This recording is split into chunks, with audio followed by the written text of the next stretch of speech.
MattyRocks on location at NAMM 2016 at the Theo Wanne booth, joined with saxophone goddess, as I've coined you, I love that. I'll take that. Mindi Abair. How are you? I'm great. It's nice to see you again. Feels like we just talked to each other, 2 months ago? You were just in my living room hanging out. I was. And now we're at this crazy big, amazing place with every musical instrument known to man. Absolutely. Let's always meet here. Yes. How is day number 1 going for you? You know what? Day number 1 is fun. I worked on this mouthpiece for literally years. I mean, not every day, but, just kind of going in and out of, hey, I got a couple hours. I'm up in Seattle. Let's work on this. Or, he'd come to a show and work on the mouthpiece backstage with me. It was just this pet project, and then all of a sudden we finished it, and here we are, bigger than Dave, with like the wall of me and mouthpiece, and it's really fun. How was it that you derived at Theo Wanne as your mouthpiece? Theo would come to see my shows up in Seattle, and I had always loved his mouthpieces. I thought they were really cool, and we just became friends, but I always thought he was just the guy. He was the mad scientist. And there he is right there. By the way. Oh, wow, I came at this just the right time. Yes, you did. I was totally talking about you. This is Theo. All good stuff, too. Ladies and gentlemen. So you can be a part of this story, but we became friends, and I had such mad respect for what he did. And so I'm like, you know what? I want to better what I have. You think we could do it? And, he's just crazy enough to go, yeah, we can do it. So we started on the path, and it was this back and forth of, okay, how do we get the beef on the bottom, that big sound, but still have this upper end that just sings and comes out so easily? Then how do we make a mouthpiece that's easy and fun to play, not one that you have to work for? And it took us a little while going back and forth. Like, one thing was great, and then another thing, it would take another thing away, and we're like, how do we do it? He figured it out. He's a total guru. Only so. took 2 years, but we figured it out.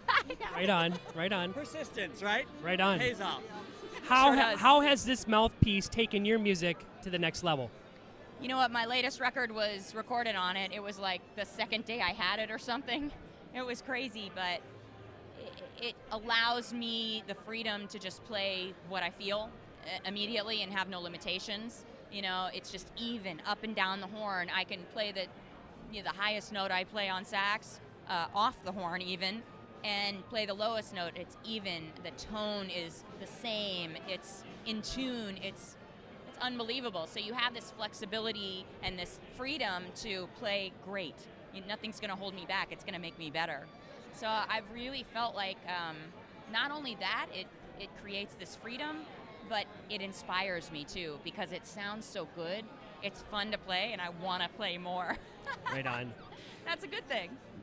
What about this mouthpiece sets it aside from other mouthpieces out there? What makes it better? What makes it the best prettier. product? Mindy's playing on it.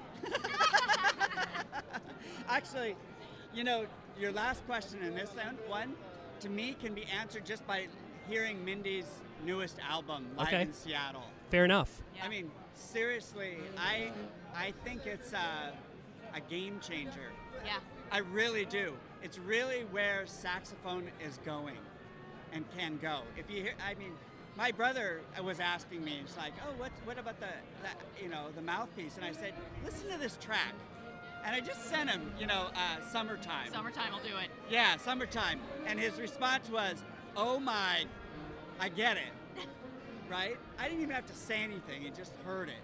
So where Mindi is going as a musician is inspiring, and it's inspired me, and she's a fantastic person. And to collaborate to make a game-changing mouthpiece with her, as she's becoming more and more a game changer in her field, right? To be part of that is Absolutely. It's like being on the avant-garde in a really big way. And we've just had a blast doing it, and it feels really good, because I really do, as Mindi said, she wants a lot of people to feel the freedom and expression that she feels when she plays, and it feels really good making this mouthpiece and getting it out. Very nice. We called it, between us, the mouthpiece for the people, because we charged, you know, a lower price for it because we really wanted that ease, like he was saying, to be available to everyone instead of just the players who can afford, like me, to pay a lot of money for a mouthpiece. We want those people who can't afford that but really want a great sound to be able to go out and buy this. Right. What's the key ingredient for you to keep making the best mouthpiece for your artists going forward? Well, you come to a show like this, and you know the reaction we've gotten from people like playing Mindy's mouthpiece when they're like, "Whoa! Oh my! What the? Oh, jeez!" You know, you get that over and over, and you're going, You got it. I want more of that. Yeah, that's like, it's like a drug almost, you know, and in a very healthy way. Right. Very healthy. It's crazy because he and I, you know, you'd sit in a room, like when I was on tour with Aerosmith, he and I would be backstage in a, you know, room in an arena just alone.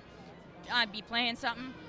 No, the bottom end doesn't sound right. It's got to be this and this. And he'd make adjustments. He'd be over there drilling and sawing and, you know, and doing all kinds of weird stuff. Inside. Yeah, making changes, and I'd play it again. No, we're missing this. Okay, and he'd be back, you know. So this was like us being in a room for, you know, a long period of time, just alone, trying to figure this out.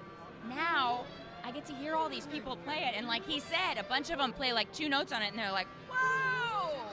It's so fun. This Very is like nice. the big payoff. Yeah, and that's all around the world, right? And Mindy just got back from China, and they're like flipping out over the mouthpiece. Yeah, so it's, you know, It's growing. worldwide. Yeah, Absolutely. And you know, and to do something where you really feel like, in your way, you're making the world a better place. You know, Mindy through her music, and me through helping musicians with their music, right? I mean, I think that's the meaning of life, personally. Absolutely. Any Get to see people smile all day. Yes. any new developments with you? I know we just talked 2 months ago, but anything up and coming that we should know about? I'm touring. I'm, kind of starting to write for a new record. Yeah, nothing like, crazy and new, but it's, getting this mouthpiece out there to the people. And, Right on. Those are all fun things. I'm coming up with a new jewelry line that, should be out. I don't know when. We'll see when I finish it. But we'll cover lots that of in the next creative interview. ventures. We'll cover that in the next interview. Absolutely. Always great to catch up with you. Thank you Thanks, very Matty. much. Yeah. Theo Wanne, thank you very much for joining us. Yes. You've heard it here, MattyRocks listeners. NAMM 2016 with Mindi Abair and Theo Wanne. MattyRocks out.